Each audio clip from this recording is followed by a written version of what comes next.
Bismillahirrahmanirrahim. Assalamualaikum warahmatullahi wabarakatuh.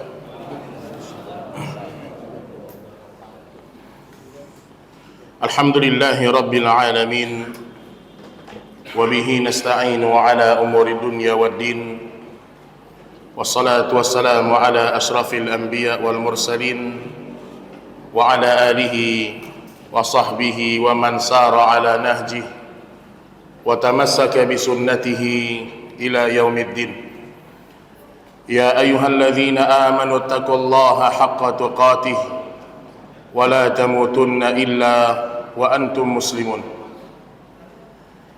Amma ba'du, kaum muslimin dan kaum muslimat rahimani wa rahimakumullah. Sehat semua jemaah? Masih semangat menjemput Ramadan? Masya Allah. Berapa hari lagi Pak? 11. Masya Allah. Mudah-mudahan Allah subhanahu wa ta'ala memberikan umur yang barokah kepada kita sehingga kita termasuk orang-orang yang mendapatkan syahrul mubarak insyaallah ta'ala. Baik kaum muslimin dan muslimat rahimani wa rahimakumullah. Dalam semua ibadah kita harus berusaha meneladani Nabi kita Muhammad sallallahu alaihi wasallam. Karena kita berharap ibadah itu sampai ke atas langit agar ibadah itu diterima oleh Allah Subhanahu wa taala. Maka di antara ibadah yang akan kita bahas pada pertemuan kali ini apa yang berkaitan dengan meneladani ibadah Rasulullah sallallahu alaihi wasallam. Baik, berkaitan dengan ibadah terbagi menjadi dua. Ada ibadah yang berkaitan dengan zahirah, berkaitan dengan apa yang tampak, amal yang terlihat, misal salat, misal haji, umroh, dan ibadah-ibadah yang lain. Dan ibadah yang kedua adalah ibadah yang sifatnya batiniyah, ibadah yang tidak ada orang yang mengetahuinya kecuali pelakunya dan Allah Subhanahu wa ta'ala. Dan di antara hebatnya ibadah puasa ini, ibadah puasa memiliki banyak keutamaan. Pertama, ibadah puasa adalah ibadahnya orang-orang sebelum kita juga. Dia bukan sebuah ibadah yang baru. Sebagaimana Allah Subhanahu wa ta'ala sebutkan dalam surah Al-Baqarah 183. Allah Subhanahu wa ta'ala berfirman, "Ya ayyuhalladzina amanu kutiba alaikumus shiyam kama kutiba 'alal ladzina min qablikum la'allakum tattaqun." Wahai orang-orang yang beriman, diwajibkan atas kalian berpuasa sebagaimana telah diwajibkan atas orang-orang sebelum kalian. Tujuannya apa? Apakah sekedar menahan haus dan lapar? Apakah sekedar menahan dahaga dan seterusnya? Tujuan dari puasa itu agar engkau semakin bertakwa kepada Allah. Maka hukum asalnya Allah tidak butuh dengan kita menahan lapar dan haus. Dan ilmu yang berkaitan dengan ibadah, insya Allah tidak ada yang luput dari antum karena materi yang terulang-ulang. Jadi kajian-kajian sunnah itu tidak ada ilmu yang baru sebenarnya. Datang Ramadan, bahasnya Ramadan. Kalau antum sudah mengenal agama ini 10 tahun belajar sunnah, maka sudah 10 tahun antum mendengar bahasan yang sama. Bagaimana fikih Ramadan? Nanti dekat-dekat dari Idul Adha tentang fikih kurban. Begitu seterusnya, Pak. Tidak ada sesuatu yang bertambah. Bahkan antum harus curiga ketika ada orang menyampaikan sesuatu yang belum pernah antum dengar sebelumnya. Maka sebagian salaf mengatakan, hati-hati kalian dari sebuah ucapan, dari sebuah ilmu yang mana kalian tidak punya imam dalam masalah ini. Maksudnya, tidak ada pendahulu kita dalam masalah itu. Oleh karenanya ilmu itu tidak ada yang bertambah. Maka sebenarnya tujuan kita mempelajari ilmu fadzakir, untuk mengingatkan diri kita, mengingatkan diri kita, karena sesungguhnya peringatan itu sangat berguna bagi orang-orang yang beriman. Maka diulang-ulanglah bahasan yang berkaitan dengan bulan Ramadan. Baik, di antara kewajiban orang-orang yang datang kepadanya bulan Ramadan, disebutkan dalam hadis Imam Al-Bukhari bahwasanya puasa itu bagian dari ruknul Islam. Bunyal Islamu ala khamsin, syahadati an la ilaha illallah wa anna Muhammadar Rasulullah wa iqamis salah wa ita'iz zakah wal hajj wa saumi Ramadan. Islam dibangun di atas 5 rukun. Mengucapkan 2 kalimat syahadat, menegakkan salat, membayar zakat, haji, dan puasa Ramadan. Kalau ada seseorang meninggalkan 5 rukun ini, dia termasuk orang-orang yang hina. Makanya sebagian salaf mengatakan, kalau ada seorang wanita yang tidak sholat, berarti tidak melakukan rukun Islam. Ada seorang wanita tidak sholat, maka dia lebih hina dari wanita pezina, lebih hina dari wanita perampok, lebih hina dari wanita yang membunuh manusia, karena yang dia tinggalkan rukun Islam. Begitu juga dengan puasa. Ketika seorang tidak berpuasa di bulan Ramadan, maka pondasi keislamannya itu timpang dan pasti lama-lama akan hancur. Baik, biasanya Allah ketika menjanjikan sesuatu itu luar biasa, pahalanya, ganjarannya, biasanya di balik pahala yang besar juga ada ancaman yang dahsyat. Coba lihat, Pak.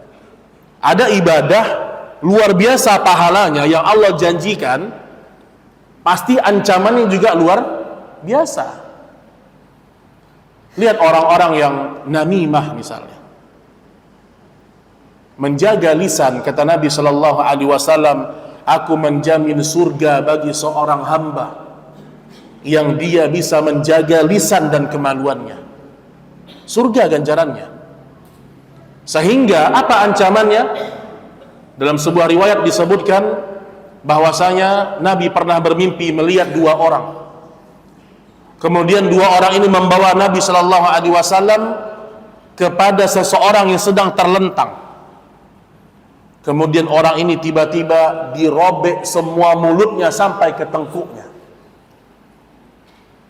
dan ditusuk matanya sampai ke tengkuknya. Apa gerangan, Pak? Ini orang-orang yang dulu hidup di dunia selalu mengadu domba dan berdusta. Maka ancaman menjaga lisan itu sebanding dengan ganjaran kebaikannya. Sama seperti berpuasa.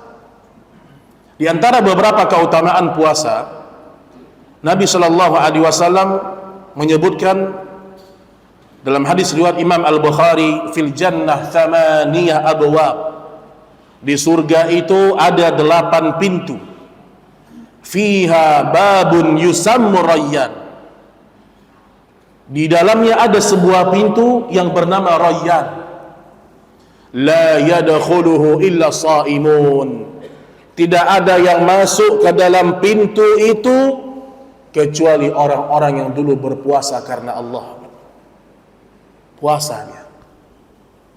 Maka kita bisa menjadi motivasi kita bahwasanya saya ingin masuk surga, saya tidak ingin merusak ibadah puasa saya. Ya mungkin kalau membatalkan dengan makan dan minum, ya insya Allah wajah-wajah kayak antum ini aman insya Allah. Kita husnuzon, insya Allah sengaja makan itu kayak enggak, insya Allah Pak. Tapi kalau ketika puasa masih gibah, masih namimah, masih dusta, ini sepertinya masih banyak di antara kita. Maka Nabi Shallallahu Alaihi Wasallam mengatakan, sesungguhnya Allah tidak butuh man lam yada' qaulaz zur wal amalu bihi. Barang siapa yang tidak meninggalkan qauluz zur, ucapan dusta ketika puasa, dan dia mengerjakan perbuatan itu, menipu orang, falaisa lillahi hajah an yada' ta'amahu wa syarabahu. Maka Allah tidak pernah butuh dengan puasa yang dia lakukan. Dia puasa, nggak makan, nggak minum, nggak berhubungan biologis, tapi mulutnya dusta jalan terus, namimah jalan terus. Apa kata Allah? Aku nggak butuh dengan engkau menahan lapar. Artinya puasanya rusak. Dan Nabi Shallallahu Alaihi Wasallam orang yang paling terjaga lisannya. Dan hati-hati dengan pasangan hidup. Biasanya kita banyak bergibah kerjasama dengan pasangan hidup. Istri itu partner gibah yang paling berbahaya itu. Suami ibu itu juga partner gibah yang paling berbahaya. Istri pulang kajian ngomong tentang temannya, atau kita cerita tentang teman kita sesuatu yang dia tidak suka di hadapan istri kita, habis puasa kita Pak. Maka perhatikan itu. Kalau tentang fikih Ramadan, insya Allah antum tahulah, antum bisa dapatkan di mana saja. Tapi yang perlu kita renungi adalah jangan sampai ibadah puasa itu rusak. Baik, di antara keutamaan yang kedua, puasa adalah ibadah yang menggabungkan tiga kesabaran. Menggabungkan tiga kesabaran. Sabar terbagi menjadi tiga. As-sabru ala ta'atillah. Kita wajib bersabar di atas ketaatan kepada Allah. Wajib kita sabar. Jangan kita kira Pak, kita bangun subuh, kemudian kita berangkat ke masjid berjamaah, itu terkadang butuh kesabaran Pak. Kita kalau ngikuti hawa nafsu, lebih baik kita tidur. Atau sebagian orang ketika dia berpuasa, itu untuk mentaati Allah, butuh kesabaran. Maka ketika seorang mentaati perintah Allah, disuruh puasa, dia puasa, maka dia bersabar di atas ketaatan. Sabar jenis yang kedua dalam ibadah puasa, as-sabru ala ma'asiyatillah. Bersabar ketika Allah melarang dari sesuatu. Orang puasa dilarang untuk makan, dilarang untuk minum, dilarang untuk berhubungan suami istri, dilarang untuk berdusta, dan seterusnya. Kita tahan ketika kita puasa. Ketika puasa aja Ustaz, habis puasa gimana Ustaz? Tahan juga. Maksud saya Pak, kalau ketika puasa Ramadan kita nggak bisa menahan lisan kita, di bulan yang lain mustahil. Ramadan datang nih, nipu jalan terus, dusta jalan terus, gibah jalan terus. Selain di bulan Ramadan, mustahil seorang bisa meninggalkan gibah dan dosa-dosa lisan. Kemudian yang ketiga, bersabar di atas puasa tersebut dengan takdir yang Allah tetapkan. Contoh, orang kalau berpuasa, dia merasakan lapar, merasakan haus, maka dia sabar dengan apa yang telah Allah takdirkan. Mungkin ketika berpuasa ada orang yang mengganggu dia. Kadang-kadang begitu ujiannya Pak. Hari-hari biasa anteng-anteng aja kita. Waktu Ramadan datang banyak betul masalah. ada orang yang ganggu kita, ada orang yang mungkin memancing kita untuk berkelahi, maka kata Nabi, katakanlah inni shaim, aku sedang puasa, aku ini sedang puasa. Itu diingat, itu harus diingat. Baik, kemudian di antara keutamaan puasa yang berikutnya, bahwasanya puasa adalah perisai dari api neraka. Dalam hadis Bukhari, Nabi Shallallahu Alaihi Wasallam bersabda, "As-siyamu junnah." Puasa adalah perisai bagi orang-orang yang melakukannya. Dan ketika seorang berpuasa, disebutkan dalam riwayat yang lain, setiap malamnya Allah membebaskan seorang hamba dari api neraka. Fi kulli lailah, setiap malam. Setiap malam itu berlalu, Pak.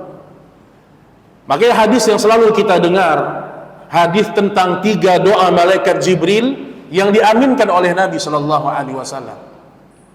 Jibril turun berdoa kepada Allah. Raghima anfun, celaka seorang hamba yang dia mendapatkan bulan Ramadan, namun selesai bulan Ramadan Allah tidak mengampuni dosa-dosanya.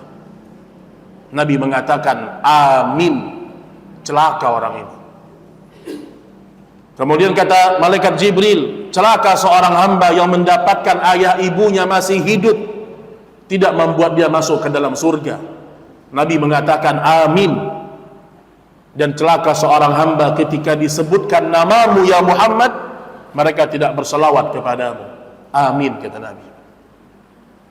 Maka Ramadan bulan paling terbaik untuk berbakti sama orang tua. Bakti sama orang tua.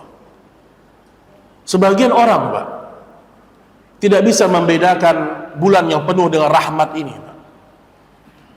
Kalau kita meneladani puasa Nabi Shallallahu Alaihi Wasallam, disebutkan di antara sifat Rasulullah Shallallahu Alaihi Wasallam, karena Nabi Sallallahu Alaihi Wasallam ajwadun nas. Nabi itu manusia yang paling dermawan, dan bertambah dermawannya Nabi ketika masuk bulan Ramadan.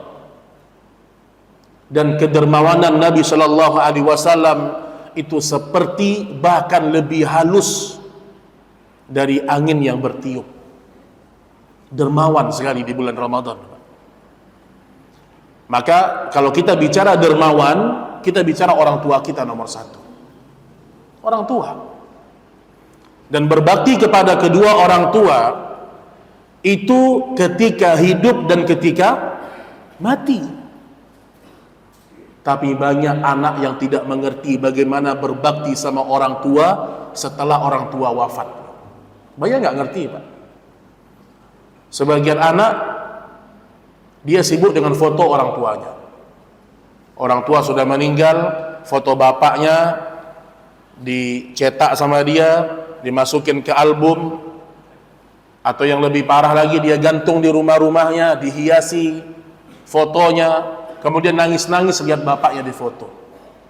Ada sebagian lagi menganggap dia berbakti, dia hiasi kuburan ayahnya, kuburan ibunya, dia bersihkan rumput-rumputnya, dianggap ini cara berbakti. Ini bukan cara berbakti, Pak.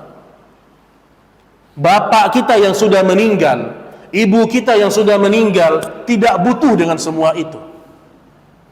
Yang mereka butuhkan kita mengangkat tangan dalam sholat qiyamul lail kita, dan kita mengatakan Rabbighfirli wali walidayya warhamhuma kama rabbayani saghira. Itu yang mereka butuhkan. Lihat sebagian orang, Pak, sibuk dengan foto. Bapak kita nggak butuh dengan itu, Pak. Ibu kita nggak butuh dengan itu. Mereka menunggu istighfar anak-anaknya. Maka kalau kita berbicara bakti, kedermawanan, apalagi orang tua masih hidup di bulan Ramadan, semakin dermawan. Semakin dermawan. Ma'asyiral muslimin dan muslimat rahimani wa rahimakumullah. Ada beberapa penjelasan tentang orang-orang yang dibolehkan untuk tidak berpuasa. Kita ambil beberapa poin penting. Dalam kita beragama, kita tidak boleh takalluf. Tidak boleh kita takalluf, memberat-beratkan diri, tidak boleh. Maka bagi orang yang memenuhi syarat, maka tidak ada kewajiban puasa bagi dia. Yang pertama adalah orang sakit yang bisa membahayakan dirinya jika berpuasa. Jelas sakitnya berat, dokter ngelarang dia puasa, jangan puasa. Jangan puasa. Anas bin Malik radhiyallahu taala anhu ketika usianya sudah sangat tua, ada yang menyebutkan sampai 100 tahun usianya, maka beliau tidak berpuasa Ramadan, dia membayar fidyah. Maka dalam beragama tidak boleh takalluf. Kalau memang tidak mampu berpuasa, di situ ada rukhsah. Ada rukhsah. Kemudian yang kedua, seorang musafir. Orang yang melakukan perjalanan, dia diizinkan untuk tidak berpuasa. Tapi Allah mengatakan wa antasumu khairul lakum in kuntum ta'lamun. Namun ketika safar itu tidak terlalu berat, dia masih mampu untuk berpuasa, maka berpuasalah. Itu lebih baik bagi mereka kalau mereka mengetahui. Karena ada sebagian orang terlalu bermudah-mudahan ya. Dia safar dari Jakarta ke Sumatera. Anak safar nggak Ustaz? Ya antum safar. Berarti boleh batal puasa. Kalau bicara boleh, boleh Pak. Boleh. Antum safar dari Jakarta, antum pergi ke Padang atau ke Pekanbaru atau ke Jogja, sejam, 1,5 jam di pesawat, boleh nggak batal? Boleh. Antum safar. Tapi apakah harus membatalkan puasa kita? Lebih jauh dari sini ke Cilandak Pak, macet lagi, 2 jam kadang-kadang. Di pesawat cuma sejam, masa mau batal puasa? Kalau bicara boleh, boleh. Karena dia safar. Dan agama bukan dengan akal, agama bukan dengan perasaan. Tapi kita lihatlah bagaimana safar yang kita lakukan itu. Bahkan sama kata Syekh Utsaimin rahimahullah ta'ala, orang yang hampir selalu bersafar setiap hari, pilot, supir bus, supir truk, apalagi masinis, dibolehkan untuk tidak berpuasa selama safar, selama itu memiliki tempat tinggal untuk pulang dan menetap. Ini pendapatnya dua ulama besar, Syekhul Islam Ibnu Taimiyah dan Ibnu Utsaimin. Ini dibolehkan mereka tidak berpuasa. Tapi ada kalimat dari Syekh Utsaimin rahimahullah, apakah setiap tahun dia tidak berpuasa karena nyopir, karena masinis, nggak puasa setiap tahun? Maka kata Syekh Utsaimin, kalau dia bisa mengambil libur, itu jauh lebih baik untuk dia. Itu jauh lebih baik untuk dia. Baik, kemudian yang ketiga, wanita hamil dan menyusui. Wanita hamil dan menyusui, mereka boleh meninggalkan puasa Ramadan karena mengkhawatirkan kesehatan diri mereka atau bayi mereka. Dan ulama berbeda pendapat dalam masalah menggantinya. Sebagian ulama, misal Syekh Albani rahimahullah ta'ala, mengatakan cukup membayar fidyah tanpa qada. Ini pendapatnya Syekh Albani. Jadi kalau setiap tahun hamil, setiap tahun menyusui, maka cukup dia bayar fidyah tanpa qada. Pendapat yang kedua, cukup mengqada tanpa fidyah. Ini pendapatnya Syekh bin Baz, Syekh Shalih Fauzan, Lajnah Daimah dan Ibnu Utsaimin. Pendapat yang ketiga, dia qada dan fidyah jika dia meninggalkan puasa karena khawatir akan kesehatan si bayi. Yang mana pendapat yang antum ambil? Ada 3 nih Pak. Istri hamil, istri antum 4 pula, hamil 4-4-nya. Nanya sama antum, gimana nih Mas? Hamilnya serentak Pak, 4. Atau ibu-ibu yang di belakang setiap tahun hamil, setiap tahun hamil misalnya. Apakah dia qada atau puasa? Mana Pak? Ini ulama besar semuanya Pak. Kata Syekh Albani, tidak perlu qada fidyah. Pendapat yang kedua, qadha saja tanpa fidyah, karena dia masih bisa untuk mengganti. Karena fidyah bagi orang yang tidak mampu untuk mengganti. Pendapat ketiga, pendapat yang cari aman. Dua-duanya, kata dia. Kemana antum pergi? Jangan kita bilang, Ustaz, mana lebih pintar Ustaz? Syekh Albani atau Syekh bin Bas? Jangan. Ini orang beragama kayak gitu, Pak. Oh, ini ada Syekh Utsaimin, Ustaz. Ini Syekh Shalih Fauzan. Ada lagi Lajnah Daimah, kumpulan para ulama. Syekh Albani cuma sendirian, Ustaz. Misalnya. Bukan begitu melihat pendapat atau khilaf para ulama. Antum cek, adakah fatwa dari para sahabat? Ini paling penting, Pak. Cek fatwa dari para sahabat. Ternyata disebutkan beberapa riwayat. Ibnu Abbas radhiyallahu anhuma mengatakan bahwasanya wanita hamil dan menyusui dia cukup membayar fidyah. Dan saya condong kepada pendapat ini karena ini pendapatnya sahabat. Apalagi pendapatnya sahabat ini tidak dibantah oleh sahabat yang masih hidup di masa itu.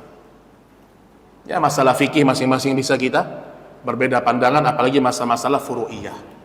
Tapi yang ingin saya tekankan, jangan kita lupa untuk melihat pandangan-pandangannya para sahabat dalam permasalahan fikih.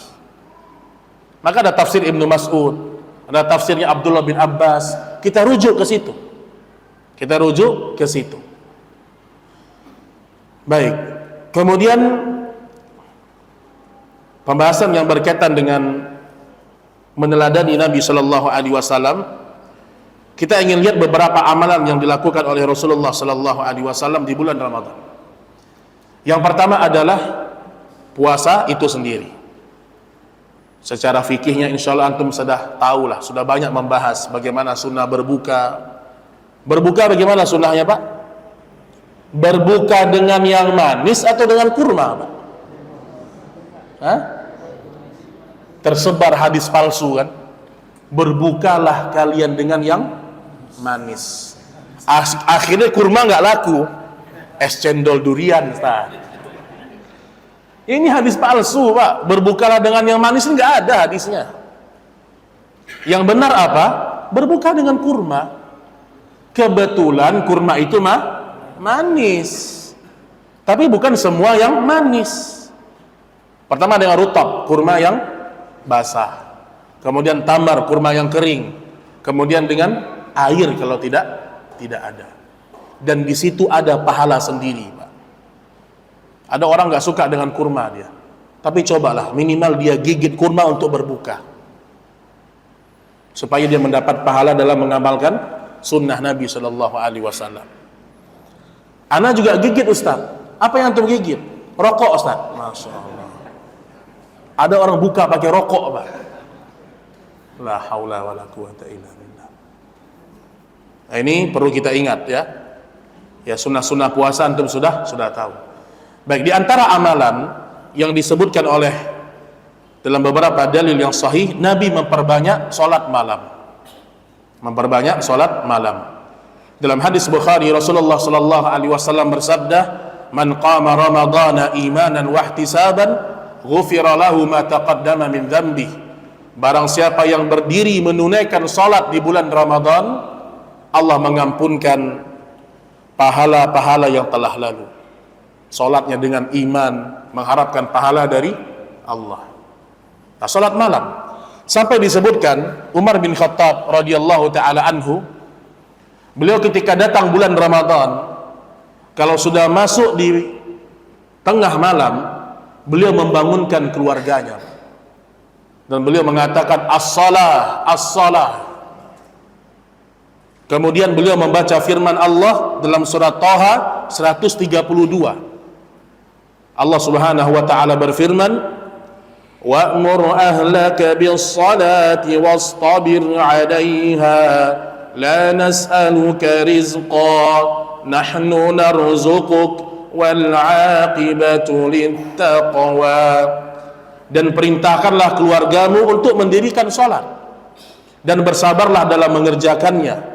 kami tidak pernah minta rezeki kepadamu, kami yang memberikan rezeki kepada kalian. Sangat bagus Pak ya. Allah ingatkan sholat, Allah ingatkan rezeki Pak. Karena banyak orang tidak sholat karena takut nggak dapat rezeki. Banyak Pak. Banyak di mana Ustaz? Antum melihat di pasar. Saya kalau kajian di Tanah Abang, kajian di Pasar Senen Pak, itu berapa orang yang sholat ke masjid Pak? Itu pasar penuh Pak. Makanya kata para ulama, sholat ini banyak orang tinggalkan karena takut untuk kehilangan rezeki. Takut menutup toko ketika azan berkumandang, takut dia. Makanya Allah sebutkan, la nas'aluka rizqa, kami nggak pernah minta rezeki sama kalian, kami yang berikan rezeki kepada kalian. Dan suatu hari juga disebutkan tentang sahabat yang bernama Ibnu Umar, tadi Umar bin Khattab. Nah sesekali ini antum praktekkan, bangun tengah malam, kalau antum belum tarawih di masjid, sesekali bangun tengah malam, teriak di rumah, as-shalah, as-shalah. Ada anak laki-laki malas sholat, teriakkan di telinganya, as-shalah. Anak laki-laki balik belum ke masjid dia, ini seorang ayah nggak boleh diam Pak, nggak boleh diam, dan nggak boleh dianggap biasa. Anak laki-laki sudah dewasa tidak ke masjid sholatnya, ajak ke masjid. Sebagian orang, ayah ibunya pengurus masjid, panitia kajian, anak laki-laki nggak sholat ke masjid. Ustaz kan sudah saya suruh Ustaz, hidayah milik Allah, bagaimana antum menyuruhnya?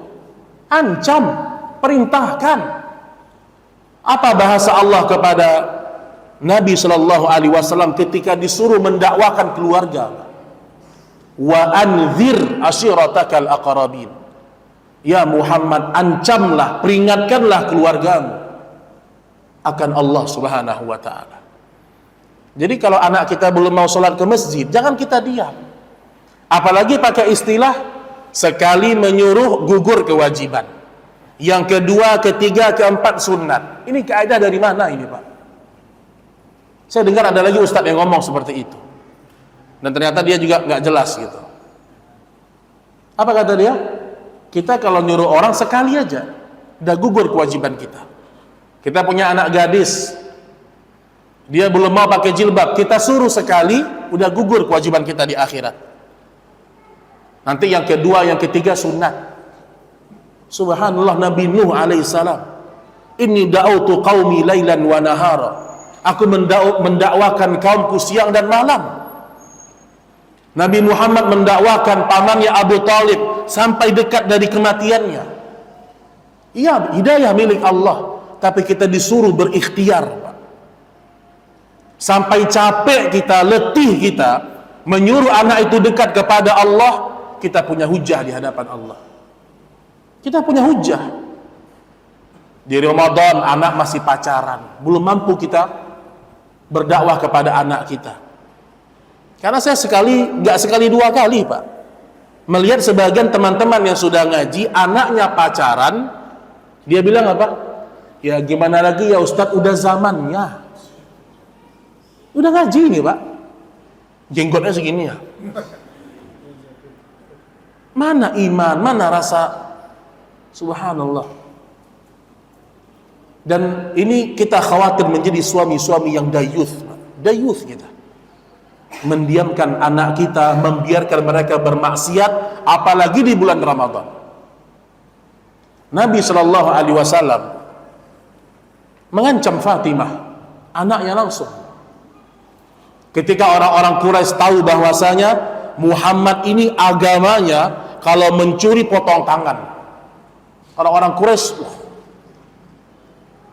Tapi Nabi jelaskan kepada Fatimah, ya Fatimah bintu Muhammad, saluni min mali, mintalah apapun sama saya di dunia, saya kasih, kata Nabi. Walakinni la ughni anki minallahi syai'ah, tapi di akhirat aku tidak bisa menolongmu di hadapan Allah. Maka perhatikan bagaimana dakwah kita kepada keluarga kita. Jadi sholat malam tegakkan Pak. Tolong yang rajin buka bersama. Nah ini penyakit juga ini.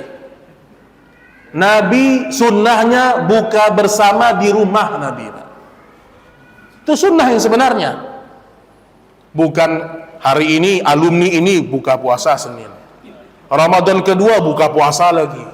Nanti alumni ini puasa lagi, buka puasa lagi. Wallah Pak, banyak orang buka bersama dia nggak puasa Pak. Dan buka bersama sama orang-orang kaya semua. Mana fakir miskin yang kita undang?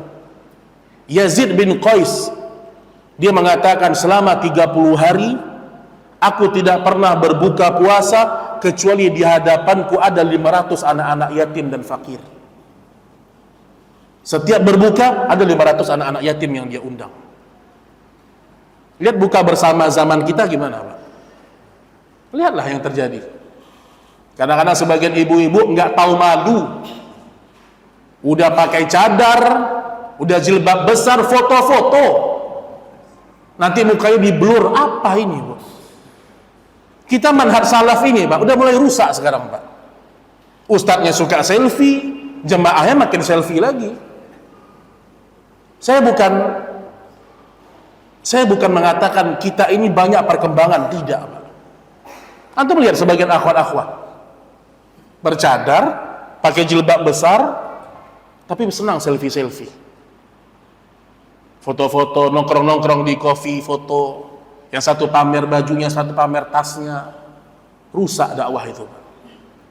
Dan harus diingat ikhwan dan akhwat, ini sedikit saya terlintas, ulama yang membolehkan foto tidak bermudah-mudahan Pak, tidak bermudah-mudahan.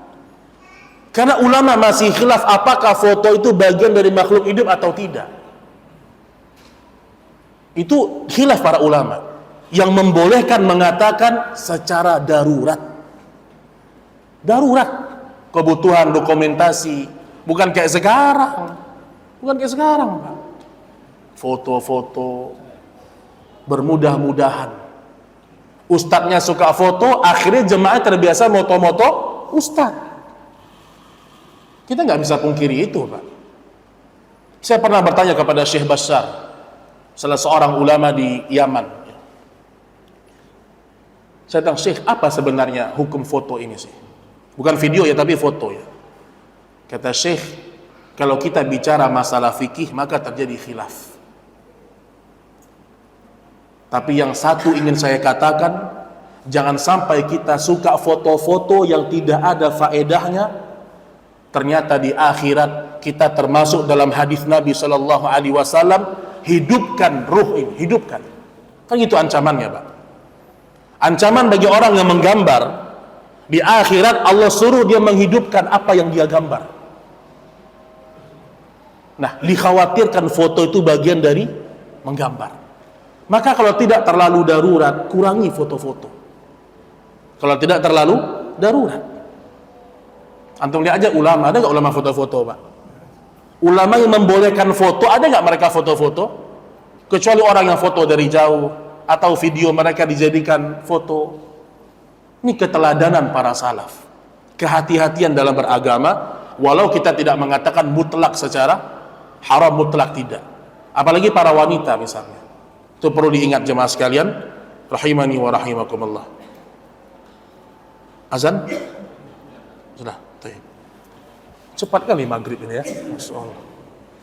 Baik, karena menghormati pendapat ibu-ibu, kata ibu-ibu terlalu cepat katanya. Jadi kita habis isya kita lanjut dulu insyaallah taala. Ya, wallahu taala a'lam bissawab. Wa akhiru da'wana anil hamdulillahi rabbil alamin. Assalamualaikum warahmatullahi wabarakatuh. Bismillahirrahmanirrahim. Assalamualaikum warahmatullahi wabarakatuh. Alhamdulillah wassalatu wassalamu ala Rasulillah wa ala alihi wa sahbihi wa man sara ala nahjihi wa tamassaka bi sunnatihi ila yaumiddin, amma ba'd. Kaum muslimin dan muslimat rahimani wa rahimakumullah. Kita lanjutkan di antara ibadah yang kita jelaskan bahwasanya Nabi sallallahu alaihi wasallam menghidupkan malamnya dengan qiyamul lail. Maka muncul sebuah pertanyaan. Mana yang lebih afdal ketika seorang sholat qiyamul lail di rumahnya atau di masjid? Mana afdal, Pak? Mana lebih afdal? Hah? Laki-laki di masjid, perempuan di rumah. Perempuan kalau dia umroh, ibu-ibu, perempuan kalau dia umroh, mana lebih afdal? Dia sholat di hotel atau dia ke Masjidil Haram? Dalilnya apa? Nah, silahkan dibahas sendiri ya. Muncul pertanyaan, Pak. Ketika wanita umroh, haji, mana lebih utama, dia sholat ke masjid atau dia sholat di hotelnya? Kenapa di masjid, Pak? Pahalanya hampir 100.000. Bagaimana dengan para sahabiat di masa Nabi? Di rumah. Terus ini ikut di hotel. Masya Allah. Ya, jadi ada dua pendapat para ulama. Ulama yang mengatakan afdal dia ke masjid, mereka berpendapat hotel itu bukan rumah. Hotel bukan rumah. Sehingga berbeda hukumnya dengan rumah. Namun ulama yang mengatakan afdal dia sholat di hotel, karena mereka menghukumi hotel itu fungsinya sama seperti rumah. Nah, gimana tuh, Pak? Wallahu a'lam, ya. Sebenarnya ditimbang di situ banyak permasalahan. Terkadang ketika wanita dia ke masjid, juga terkadang banyak fitnah. Apalagi dalam kondisi-kondisi kredit. Kadang-kadang kita sholat di Makkah itu sebelah kita perempuan, Pak.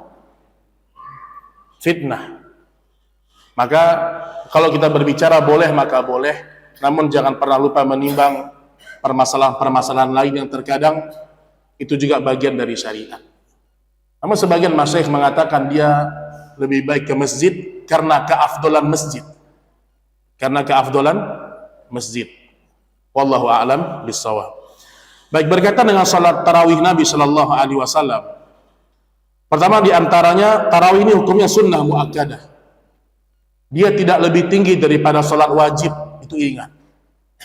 Jangan sampai seorang merasa dia berdosa tidak tarawih, tapi dia biasa-biasa nggak salat ke masjid, salat subuh. Ini talbis iblis ini, Pak. Subuhnya nggak ke masjid, tarawihnya semangat sejuk semalam. Kena talbis iblis dia. Ibadah wajib tetap lebih tinggi daripada ibadah sunnah. Maka hati-hati dengan talbis iblis. Dan di antara talbis iblis yang saya rasa pernah saya sampaikan di sini, iblis ketika dia tidak berhasil membuat kita meninggalkan yang haram, iblis akan membuat kita bagaimana pahala kita berkurang. Begitulah irinya iblis. Kita beribadah tidak melakukan yang afdol.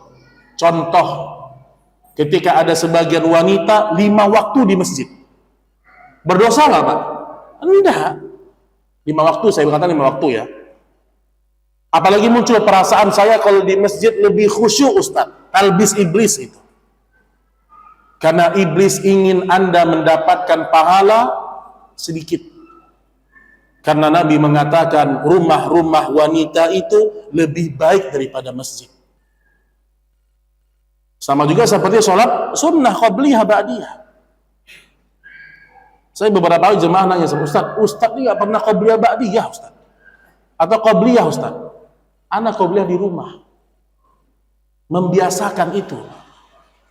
Ibnu Jauzi memasukkan bab orang yang terbiasa menegakkan sholat sunnah di masjid, kita bicara qabliyah ba'diyah, terbiasa, dia kena talbis iblis.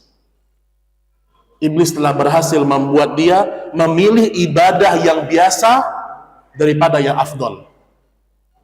Antum nggak berdosa sholat di masjid, enggak. Tapi ketika antum terbiasa seperti itu, Antum tidak pernah sholat sunnah di rumah, kena talbis iblis. Ustadz, saya kalau udah pulang ke rumah lupa Ustadz. Nah, lupa itu yang harus diantisipasi, ya. Ingat, kita nggak pengen pahala kita tuh berkurang, berusaha kita mana yang afdol. Kalau kita orang Badui, nanya kita beda, Pak. Orang Badui nanya ke Nabi apa? Ya Rasulullah, as-salaitul khams wa sumtu Ramadan wa ahlaltu halal wa haramtul haram adkhulul jannah. Ini standar Badui, Pak. Ya Rasulullah, kalau saya salat 5 waktu aja dan saya puasa Ramadan aja, saya halalkan yang halal, saya haramkan yang haram, apakah saya masuk surga? Berarti 5 waktu nggak pakai qobliyah ba'diyah dia. Berarti dia nggak pakai puasa Senin Kamis, puasa Daud, nggak pakai dia. Hanya puasa Ramadan. Dia tanya, apakah saya bisa masuk surga? Kata Nabi, ya, masuk surga. Terus kata dia, wallahi saya tidak akan tambah ya Rasulullah. Subhanallah. Nah, kalau kita standar Badui ya silahkan. Tapi ketika Nabi berwasiat kepada sahabat yang lain, Nabi mengatakan jangan tinggalkan ibadah-ibadah sunnah. Makanya kita ingin ibadah itu meningkat.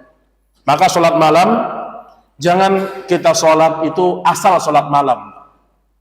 Kalau bisa panjang bacaannya. Umar bin Khattab radhiyallahu ta'ala anhu mengangkat 2 orang imam di masa dia. Siapa? Ubay bin Ka'ab dan Tamim Ad-Dari. Dan Umar bin Khattab menyuruh membaca 200 rakaat.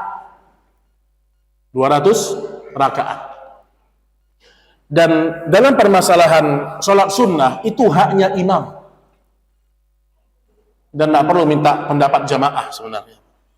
Sholat wajib iya. Nabi menegur Mu'adz bin Jabal, panjang sholat wajibnya. Di situ ada orang yang sakit, ada orang yang berkebutuhan, ada orang yang sudah tua. Tapi dalam sholat sunat itu haknya imam. Malam pertama Allahu Akbar, disikat sama imam 1 juz semalam. Hak imam, Pak. Yang nggak mampu berdiri duduk, nggak mampu duduk keluar aja dari masjid. Karena ibadah sunnah itu adalah berbanyak-banyak. Lihat sholat malamnya Nabi Sallallahu Alaihi Wasallam. Sampai disebutkan kaki beliau bengkak. Sampai disebutkan sebagian salaf ketika datang Ramadan, mereka saking panjangnya sholat malam, hampir-hampir dekat dengan azan subuh. Hampir-hampir dekat dengan azan subuh. Yang ingin saya katakan, bukan 1 juz 2 juznya, bukan. Ketika besok masuk Ramadan, bercapek-capeklah kita. Berletih-letih kita beribadah. Mungkin selama ini kita letih karena kita kerja, letih karena kita mungkin mencari nafkah. Masa kita nggak mau bercapek-capek selama bulan Ramadan, berletih-letih aja. Baca Quran sebanyak-banyaknya. Salat qiyamul lail sepanjang-panjangnya. Ayo minta sebulan, Pak. Dan letih dalam beribadah itu tidak ada yang sia-sia. Capek dalam baca Quran itu ada pahalanya. Maka sholat malam diperhatikan, ya.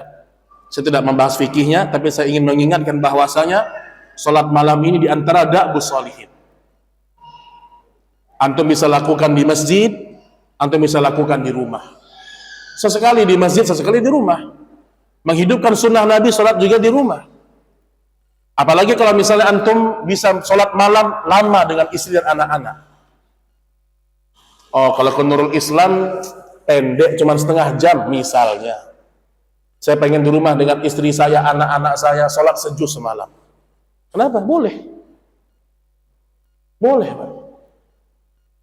Adapun berkaitan dengan jumlah rakaat, ini khilaf di antara para ulama.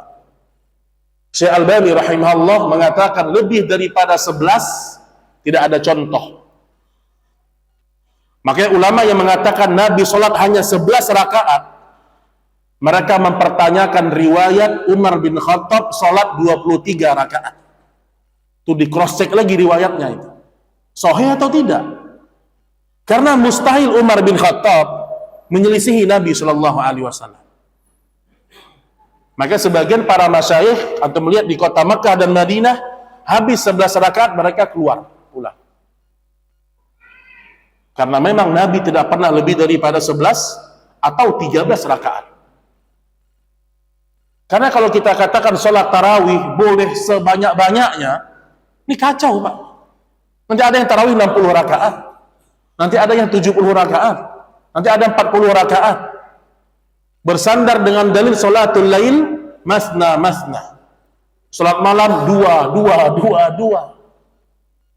Lihat contoh Nabi Shallallahu Alaihi Wasallam.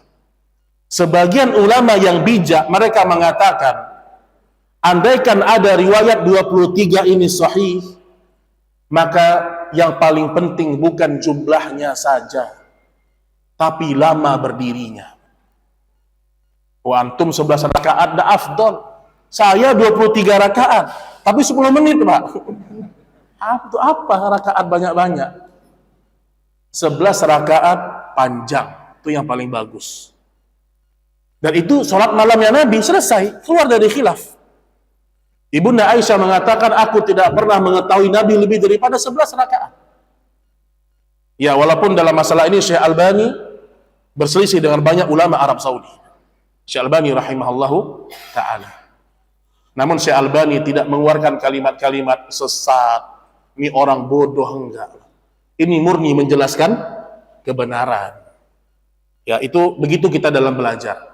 Kita berbeda pendapat masalah fikih biasa. Dan saling menghormati kalau masalah-masalah yang memiliki dalil. Baik, kemudian di antara ibadah Nabi Shallallahu Alaihi Wasallam, beliau memperbanyak membaca Al-Quran. Membaca Al-Quran. Saya tantang jemaah Nurul Islam, sehari baca 10 juz, mampu nggak? Hah? Di challenge Pak. Orang tantang masalah makan aja Pak. Ngaji. Masa nggak bisa 10 juz sehari Pak? Sibuk betul antum, Masya Allah. Pagi kerja bisa. Nggak pernah coba kita. Masa hidup 60 tahun, 70 tahun, coba ngaji 10 juz sehari. Berletih-letih dengan membaca Al-Quran. Ramadan. Ustaz, 10 juz kayaknya mimpi yang tidak akan terwujud Ustaz. Kurangi Ustaz. 5 juz Pak. 5 juz sehari. Paling tidak tuh baca Quran 5 jam. Masa nggak bisa Pak? Nabi orang yang paling sibuk Pak. Nabi lebih sibuk daripada kita Pak. Nabi bisa baca. Bahkan Utsman bin Affan radhiyallahu taala anhu disebutkan beliau mengkhatamkan Quran dalam 1 rakaat dalam sekali sholat. Utsman bin Affan. Makanya kita ini terlalu jauh. Kita banyak teori kurang praktek. Coba antum, kita coba target ya Allah. Saya ingin Ramadan ini minimal khatam 5 kali sehari. 5 kali sebulan. Sehari nggak mungkin Pak. 5 hari 5 hari sekali khatam. Atau paling tidak 10 hari khatam. Sebulan 3 kali. Dan banyak orang-orang yang sudah ngaji sunnah ini malas belajar tahsin. Malas. Kalau antum cek coba, berapa orang yang sudah ngaji sunnah, ngajinya benar coba Pak. Coba cek. Yang ngaji rajin kajian tauhid, rajin kajian fikih, cek bacaan Qur'annya. Karena sebagian orang malas memperbaiki bacaan Qur'an. Padahal dia sibuk memikirkan bagaimana berpakaian sesuai dengan sunnah. Bagaimana sholat sesuai dengan sunnah. Kenapa dia tidak semangat bagaimana membaca Quran sesuai sunnah? Itu kita hidupkan di bulan Ramadan. Cuman kurang semangat saya lihat sebagian jemaah-jemaah yang sudah ngaji dengan sunnah ini kurang. Kalau tidak percaya coba cek. Malam ini saya cek mungkin masing-masing baca awal surat Maryam. Yakin banyak belepotan. Kaf, ha, ya, ain, shad. Baca itu aja coba. Dengan tajwid yang benar. Nah, makanya harus ada semangat dalam membaca Quran, termasuk memperbaiki bacaannya. Antum ikut majelis-majelis tahsin. Dan dulu para sahabat di bulan Ramadan tersibukkan dengan Al-Quran. Sampai pernah Abdullah bin Mas'ud radhiyallahu anhu mendengar seorang membaca bara'atum minallahi wa rasulih. Dipendekkan rohnya sama dia. Bara'atum minallah. Harusnya dibaca panjang. Bara'atum minallah. Didengar sama Ibnu Mas'ud. Apa kata Ibnu Mas'ud? Ma hakadha aqra'ana Nabi sallallahu alaihi wasallam. Enggak seperti ini Nabi ngajarkan Quran sama kami. Enggak. Cuman masalahnya tahsin ini banyak yang malu. Tahsin ini banyak orang yang malu. Ngapain malu, Pak? Kalau kita ingin membaca Quran sesuai dengan apa yang Nabi ajarkan, maka semangatlah. Semangat. Ya, itu harus menjadi perhatian kita itu. Dan orang kalau sudah terbiasa membaca Quran, Bapak Ibu, dia membaca satu halaman itu ringan, Pak.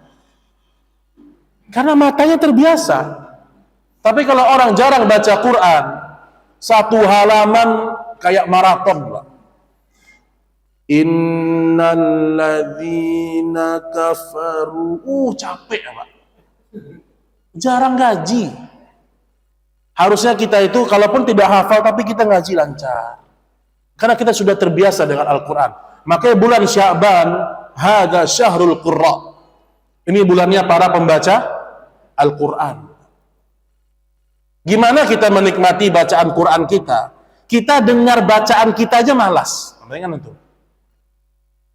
Gimana kita bisa berlezat-lezat dengan Quran? Kita mendengar bacaan kita sendiri malas, Pak. Gak senang kita dengar bacaan kita. Dan anak ingatkan, bagus tidaknya seorang membaca Quran bukan irama. Suara saya nggak bagus, Ustaz, bukan. Tajwid. Ini kalau kita bahas panjang ini. Dan saya berharap semangat ikhwan-ikhwan dalam belajar tahsin ini meningkat. Termasuk ustaz-ustaznya. Kadang-kadang ini sebagian ustaz, ya, dia meremehkan pembelajaran tahsin. Ini saya singgung sedikit karena ini bulan Al-Quran, syahrul Quran. Oh, jangan hanya bacaan, yang penting itu makna. Oh, betul Ustaz. Betul, makna penting daripada bacaan. Pengamalan. Tapi membaca Quran dengan baik dan benar, Allah perintahkan dalam Al-Quran. Tapi ternyata rata-rata ustaz-ustaz yang ngomong kayak gini, bacaan Qurannya berantakan. Berantakan, Pak. Antum tahsin-tahsin aja, belajar ini dong. Subhanallah. Tetap tauhid nomor 1 dalam ilmu. Tapi bukan berarti kita tidak belajar ilmu-ilmu alat. Al-Quran. Makanya dulu, sebelum dakwah sunnah ini sebesar sekarang, Pak, sebagian orang-orang yang senang datang ke kuburan dan mereka hafiz Quran, mereka menembak dari situ, Pak. Kalian nih sunnah-sunnah, baca Al-Fatihah aja salah. Masya Allah. Benar. Mending kami walaupun kalian bilang melakukan bid'ah, ngaji kami fasih. Malu kita, Pak. Tapi alhamdulillah sekarang sudah banyak program-program tahsin, tinggal kita lebih semangat. Lebih semangat. Dan subhanallah, Pak, di antara keberkahan Ramadan, turun Al-Quran di situ, Pak. Dan Al-Quran ini terjaga kemurniannya. Dan tidak ada yang bisa menambah satu huruf pun, bahkan mengurangi kualitas dengung atau tidaknya. Itu hebatnya Al-Quran. Mukjizat Nabi Musa hanya bisa dinikmati oleh orang di saat itu. Mukjizatnya Nabi Ibrahim dilihat pada saat itu. Dilempar ke api, orang melihat mukjizat itu. Tapi mukjizatnya Nabi Muhammad disaksikan oleh orang-orang di masa itu dan sampai hari kiamat. Tidak ada yang bisa menambah satu huruf pun dari Al-Quran. Karena banyaknya para penghafal Al-Quran. Penjaga-penjaga kitabullah. Sedikit saya tambahkan berkaitan dengan ini. Sebagian ulama qiraat, Anda mau menakut-nakuti antum aja. Benar, Anda makin takut-takuti, Pak. Biar ada semangat belajar ngaji yang benar. Sebagian ulama qiraat atau mayoritasnya mereka terbagi menjadi dua. Ada ulama qiraat itu, ini a'immatul qurra, pembesar qiraat di Masjid Nabawi. Bukan sembarang orang mereka. Mereka tidak pernah mentoleransi sekecil apapun kesalahan. Begitu mereka menjaga Quran. Meleset sedikit, salah, perbaiki. Misal seorang membaca anharo, mulutnya maju, anharo, itu dikoreksi. Ada bunyi yang berlebihan, ada bunyi yang kurang, dikoreksi. Tidak berdengung benar, koreksi. Dengung yang kurang tebal, dikoreksi. Dan mereka mengatakan tidak ditoleransi sedikit pun kesalahan. Ini semangat mereka dalam menjaga kemurnian Al-Quran kama unzil, sebagaimana diturunkan. Sebagian ulama qiraat yang lain mengatakan ada kesalahan yang fatal, ada kesalahan yang boleh ditoleransi. Nah, makanya ternyata sebagian para ulama sangat hati-hati dalam masalah bacaan Al-Quran. Dan banyak para sahabat yang mereka terkenal dengan keindahan bacaan Al-Quran. Maka perbanyak membaca Quran di bulan Ramadan. Perbanyak. Yang hafalannya hilang, kembalikan. Hafal dulu juz 30, kembalikan. Kalau bisa punya target menghafal Ramadan, Pak. Coba, Pak, target menghafal itu 1 hari 1 ayat. Setelah bacaan bagus, pelajari, hafalkan. Kalau antum hafal 1 juz saja di bulan Ramadan, dan antum kuatkan 1 juz ini, itu akan memberikan berkah banyak pada bacaan antum, pada waktu antum. Dimanapun kita bisa ngaji, macet kita bisa ngaji, dimanapun kita berada. Berkah waktu kita. Baik, kemudian yang terakhir sedikit saya singgung berkaitan dengan keteladanan Nabi Shallallahu Alaihi Wasallam. Beliau adalah orang-orang yang semakin dermawan ketika datang bulan Ramadan. Semangat memberikan buka bersama kepada orang-orang fakir. Semangat membantu orang ketika datang bulan Ramadan. Nabi Shallallahu Alaihi Wasallam ketika datang bulan Ramadan, beliau semakin dermawan. Dimulai dari orang-orang paling dekat, ibu kita, kerabat kita, itu diperhatikan kebutuhan mereka.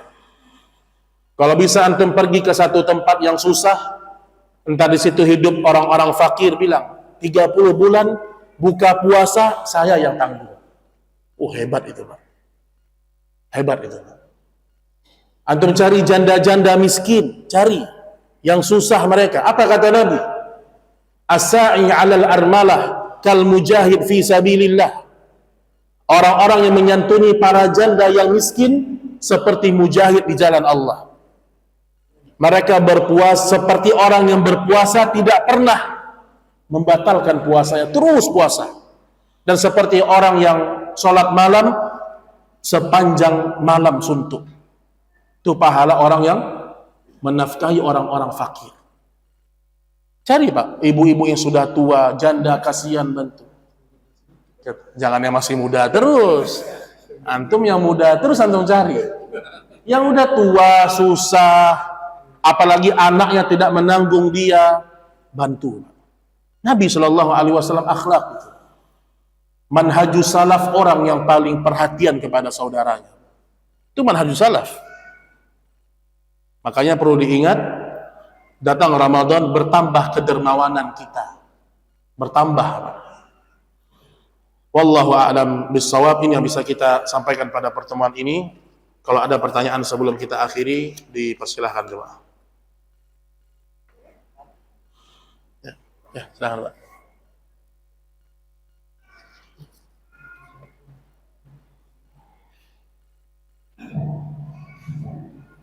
Assalamualaikum warahmatullahi wabarakatuh. Waalaikumsalam warahmatullahi wabarakatuh. Dalam suatu bahwa kita dapat sahur puasa dan melaksanakan waktu nanti sama ada. Dalam puasa ini apakah puasa wajib saja atau sunnah? Sunnah juga. Terus Dan yang kedua masalah doa. Baik. Apakah yang atau itu dengan sin atau ya atau dalam hati seperti apa yang Ketika apa, Pak?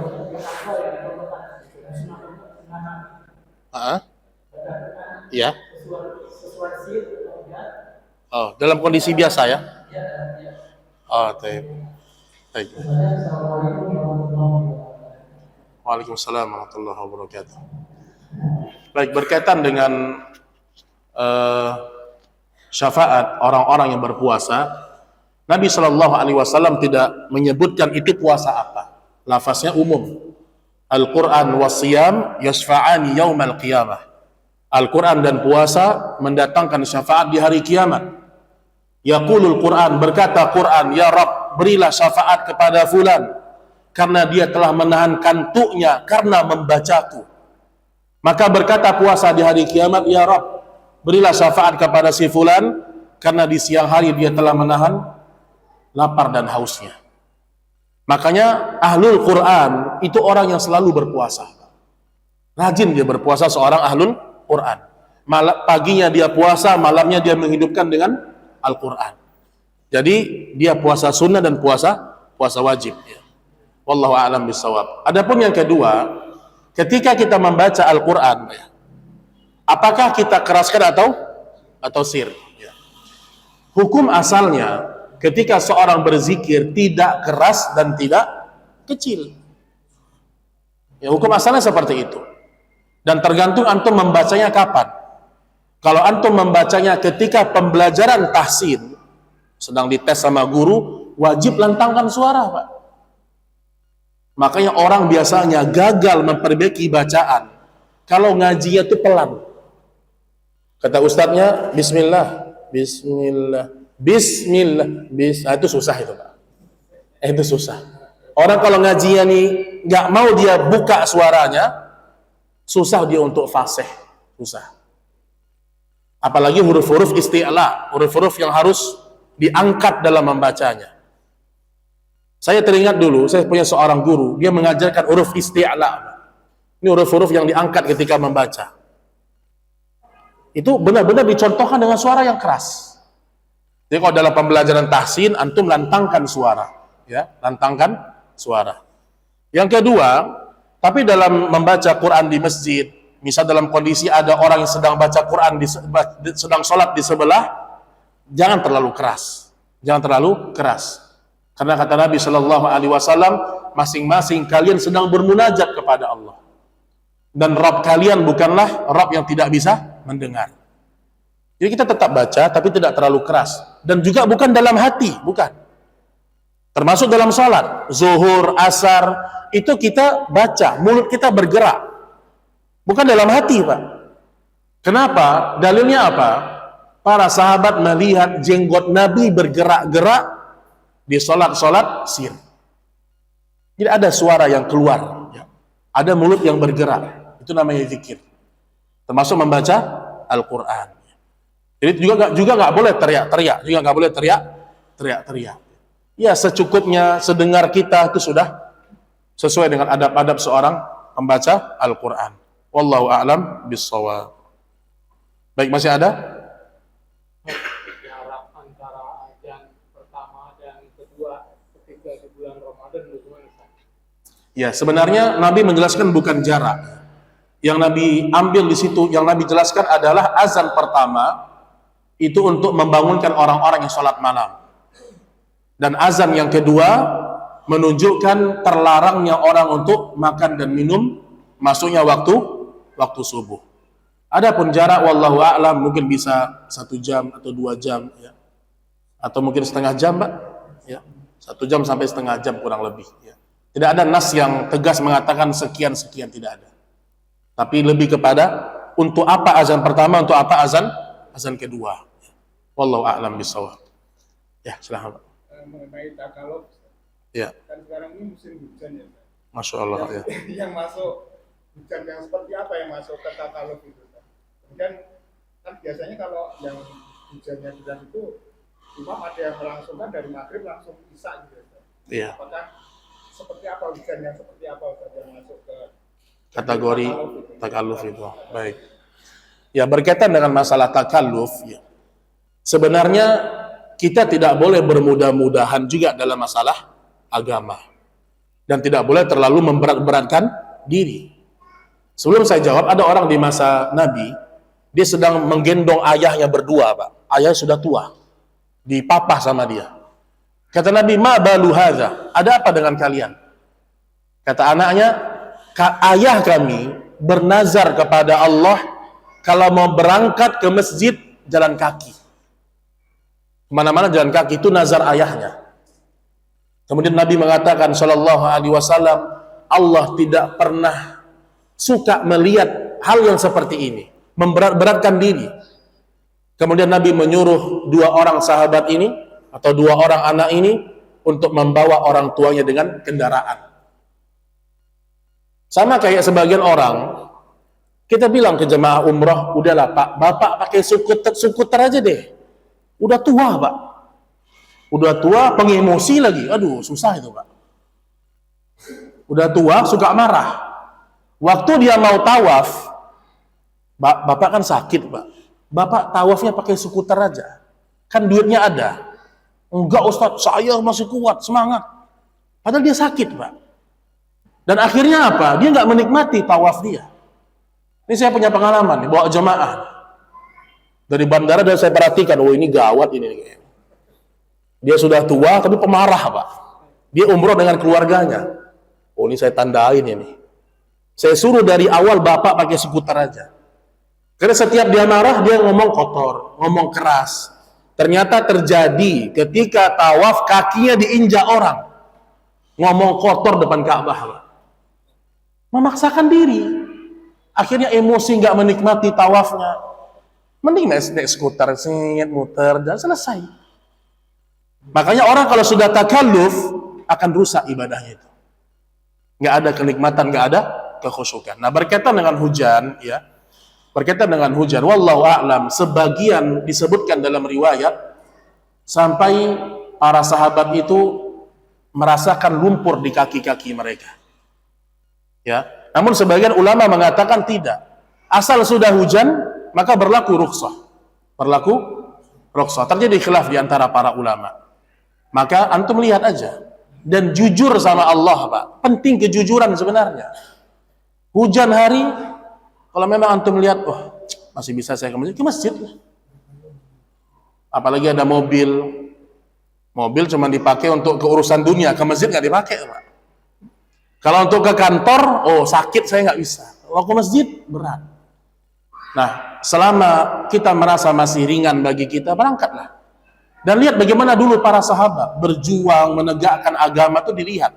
Jadi semua sisi kita lihat, ya. Semua sisi kita lihat. Kita nggak ingin bermudah-mudahan juga. Ada sebagian masjid di Jogja, saya ingat waktu saya masih di Jogja. Hujan cuman rintik-rintik sedikit, langsung dijamak ke Isya, Masya Allah. Dan itu hampir setiap hari karena musim hujan, Pak.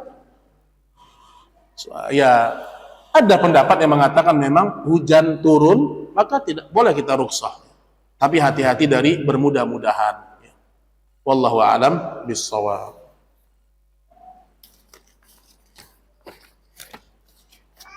Assalamualaikum Ustaz, izin bertanya.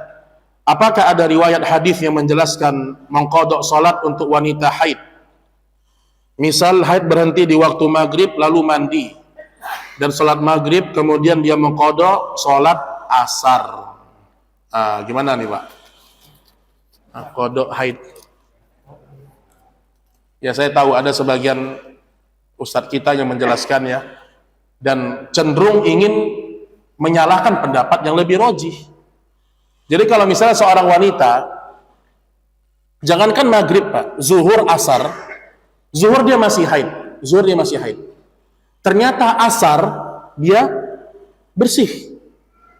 Apakah dia hanya sholat asar, atau dia juga qadha waktu zuhur Pak? Mana yang selama ini antum lakukan? Asar saja. Iya. Inilah yang benar. Walau saya mengatakan ada khilaf di antara para ulama. Ada yang mengatakan dia tetap harus mengqadha waktu zuhurnya. Apakah ada riwayatnya? Tidak ada yang setegas itu. Bahkan riwayat yang ada, hukum asalnya adalah wanita yang haid tidak perlu mengqadha. Itu riwayat yang ada. Sebagaimana hadis riwayat Imam Muslim, kana yusibuna dzalik, ini kata Ibunda Aisyah, fa nu'mar bi qada'is shaum wa la nu'mar bi qada'is shalah. Kami dulu mengalami haid, kata Aisyah. Kami diperintahkan untuk mengqadha puasa dan kami tidak diperintahkan untuk mengqadha salat. Untuk mengqadha salat. Nah, tapi sebagian orang terkadang dia tidak mau mengambil nas-nas yang tegas dan cenderung kembali kepada fatwa. Sekarang begitu saya lihat sebagian asatidzah, Pak, yang menurut saya kurang bagus. Kadang-kadang ada permasalahan-permasalahan yang sudah jelas, gara-gara fatwa jadi rusak, Pak. Jadi rusak. Contoh, dari dulu manhaj salaf kita mengerti wanita safar tanpa mahram itu tidak boleh, Pak. Mau haji, mau umroh, safar apapun nggak boleh. Sekarang mulai ada ustadz-ustadz muda, baru tamat Madinah, tamat Lipia, takut ngomong kebenaran. Sebenarnya ada pendapat ulama yang mengatakan boleh kok. Kita kalau jelaskan semua pendapat ulama kepada umat, wallahi umat akan memilih sesuai hawa nafsu. Dipilih sama umat sesuai hawa nafsu. Akhirnya muncul pendapat kayak gitu kan. Oh, kata ustadz itu boleh, udah gue pendapat ustadz itu aja deh. Akhirnya begitu, Pak. Padahal tidak ada wanita safar harus dengan mahram. Tapi Saudi mengizinkan, agamamu tidak mengizinkan. Makanya orang kadang-kadang dia ambil khilafnya para ulama, kemudian dia pilih pendapat yang paling mudah untuk dia, yang paling sesuai hawa nafsu. Harus jujur kita ini beragama, Pak. Makanya kalau dulu nggak ada, jelas semua. Kita ingat dulu tidak ada wanita itu safar dengan mahram, tanpa mahram. Semua yakin dengan itu. Sekarang mulai ini. Ini karena menjelaskan fikih mazhab kepada jamaah yang belum kokoh manhajnya, belum kokoh akidahnya. Akhirnya dibagi-bagi sama orang sekarang. Oh, kalau ustadz itu tuh lembut tuh. Itu semua boleh tuh sama ustadz itu tuh. Aneh pakai ustadz itu aja deh. Subhanallah. Ini nggak benar beragama seperti ini. Imam Malik mengatakan kullu raddun wa mardud. Semua boleh ditolak dan boleh diterima ucapannya, kecuali penghuni kubur ini. Makanya antum ketika beragama, antum jangan takut menyelisihi siapapun. Jangan takut antum. Termasuk menyelisihi saya. Kita ini merdeka beragama, Pak. Kita pelajari, kita lihat bagaimana riwayat yang sahih. Kita tinggalkan semua keinginan-keinginan duniawi. Ketemu kita kebenaran, Pak. Saya yakin ustaz-ustaz yang membolehkan safar tanpa mahram, dia tahu kebenaran. Tapi kadang-kadang ada fitnah dunia, Pak. Datang 10 orang ibu-ibu, nggak punya mahram, mau daftar haji furoda. Lumayan ini. Lumayan, Pak. Satu Innova, Pak. Kami nggak ada mahram, Ustaz. Nggak apa-apa. Ada ulama kok membolehkan. Kalau haji pertama boleh. Ini si ustadznya harus jujur dia ngomong. Apakah benar-benar dia meyakini itu? Banyak fitnah dunia ini, Pak. Makanya ulama semakin dia tua, semakin didengar pendapatnya. Walau bukan patokan, karena biasanya semakin tinggi rasa takut dia kepada Allah. Makanya jangan bermudah-mudahan ya dalam masalah-masalah yang memang ulama itu tegas dalam masalah itu. Antum lihat pendapat Syekh Shalih Fauzan, jelas ulama-ulama kibar di masa sekarang. Syekh ada seorang pengen haji ya, Syekh seorang wanita. Apakah dia boleh tanpa mahramnya dan dia aman? Kata Syekh, dia perempuan kan? Iya Syekh, haram, selesai.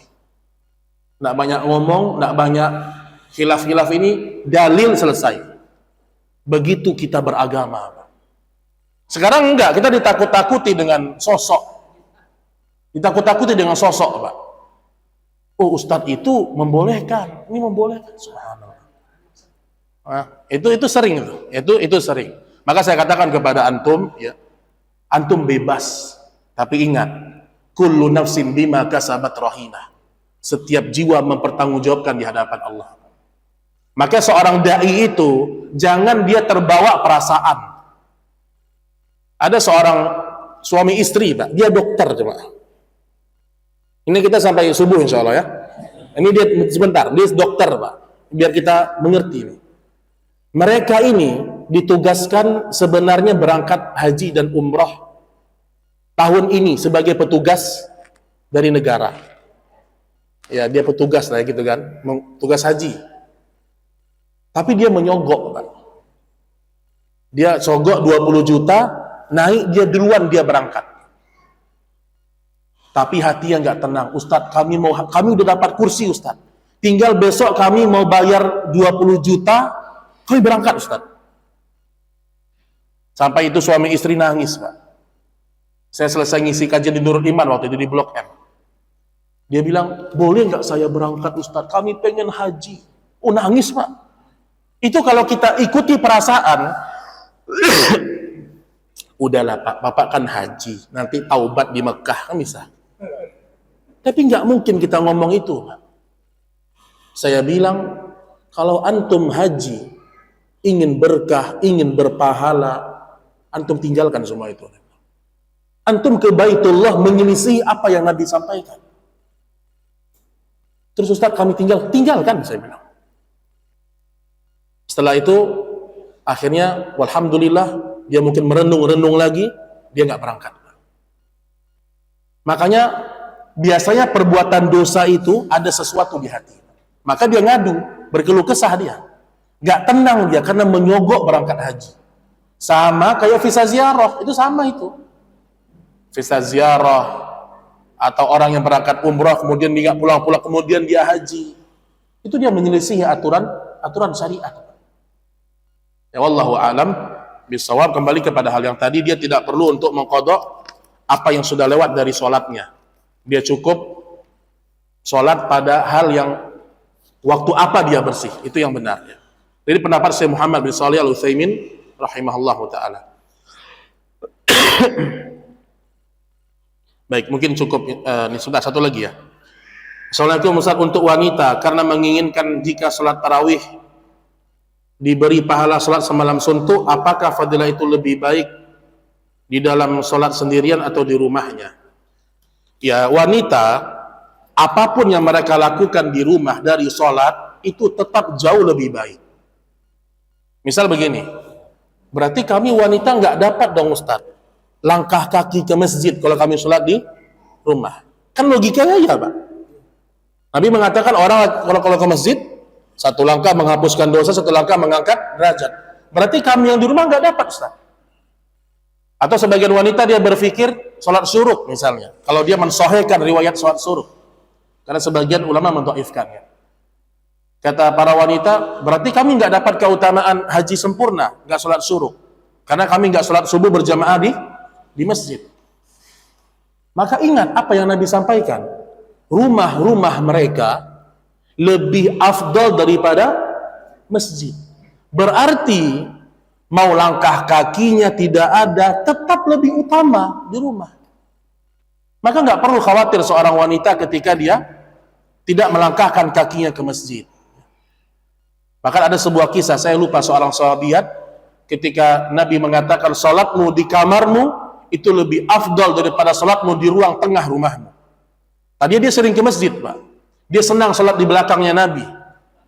Kemudian Nabi mengatakan salatmu di kamar rumahmu itu lebih afdal daripada di ruang tengah rumahmu. Salat di ruang tengah rumahmu lebih afdal daripada di ruang tamu rumahmu. Artinya semakin ke arah kamar privasi semakin mulia. Apa kata wanita ini? Semenjak aku mendengar itu, aku tidak pernah lagi kecuali aku salat di kamarku.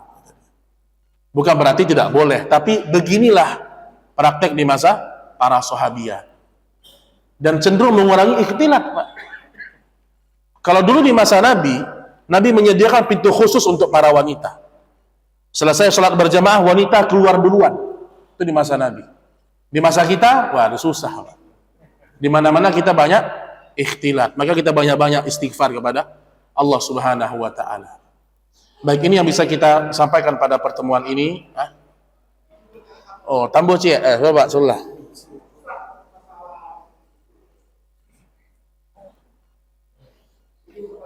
Ya, Pak. Terkait masalahnya, Masalah apa? masalahnya puasa. Ah, Kan salah satu hukum puasa itu kan niat Ustaz. niat. Oke.